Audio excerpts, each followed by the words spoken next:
Yun, ayun guys, todo kayod nga tayo at tinatanggal natin yung mga tornilyuhan ng ating bomba ng PTO. Ayan, babaklas-baklas pa. Ang makikita nyo guys, walo yung tornilyuhang malalaki yan, Allen bolts ang nakalagay dyan. Subukan natin tanggalin.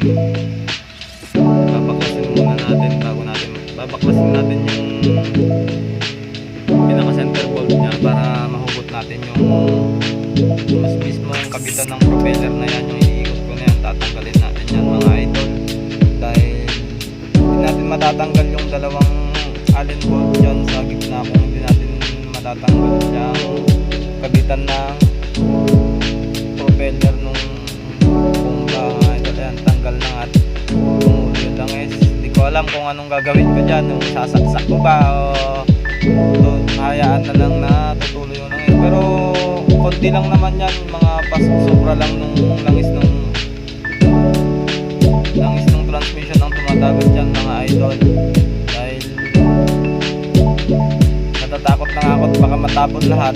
Tinawag ko yung kapatid ko na kumuha na siya ng drain ng langis para maipon doon, at kung sakaling madami ngayong tatapon, pwede kong isalin doon sa transmission ulit, yung malinis lang siya, or ewan ko, baka di ko na to sasalin kasi konti lang naman yan. Sinusubukan ko bang ipasok, hindi pumasok. Natatakot na ako baka makita ko ng maintenance, pero konti lang naman yan. Pwede naman siguro wag na lang ibalik dahil nga papalitan na lang siguro ng bago. Dadagdag na lang tayo ng gear oil sa transmission. So hindi na nga inaantay ko yung drain, yung lagayan ng gear oil. Hindi ko naman antay. Yan, pinigilan, sinubukan ko pang pigilan yung patak ng langis, pero maabot pa rin, marami pa rin talaga yung natatapon. Ayan, sisigaw na ako dyan. Hindi ko alam kung anong gagawin ko.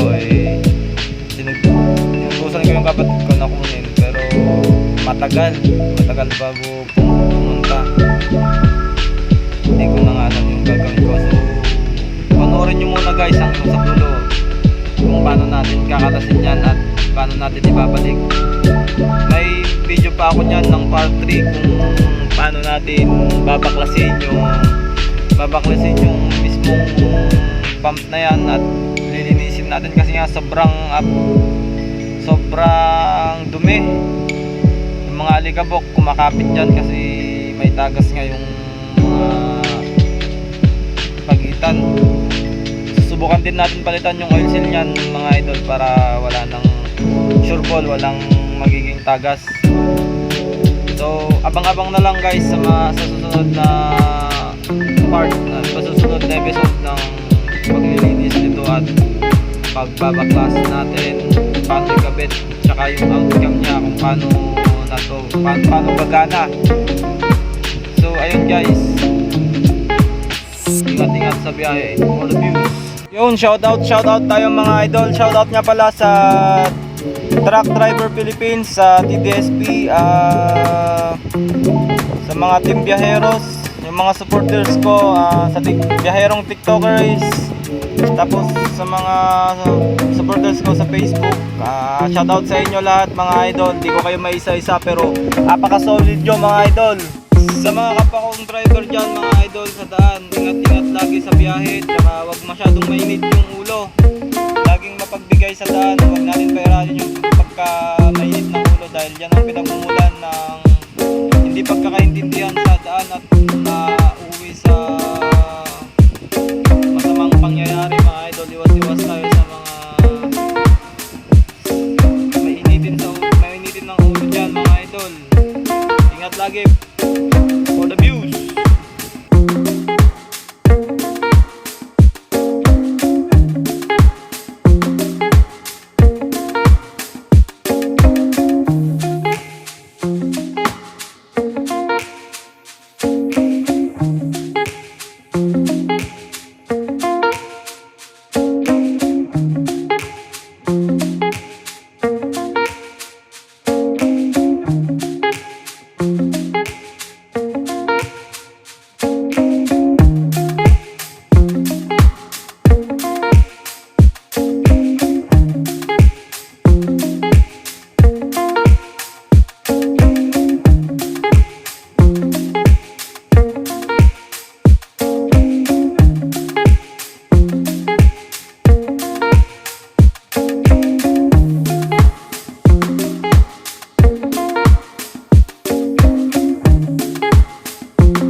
I've been painting every fence I know.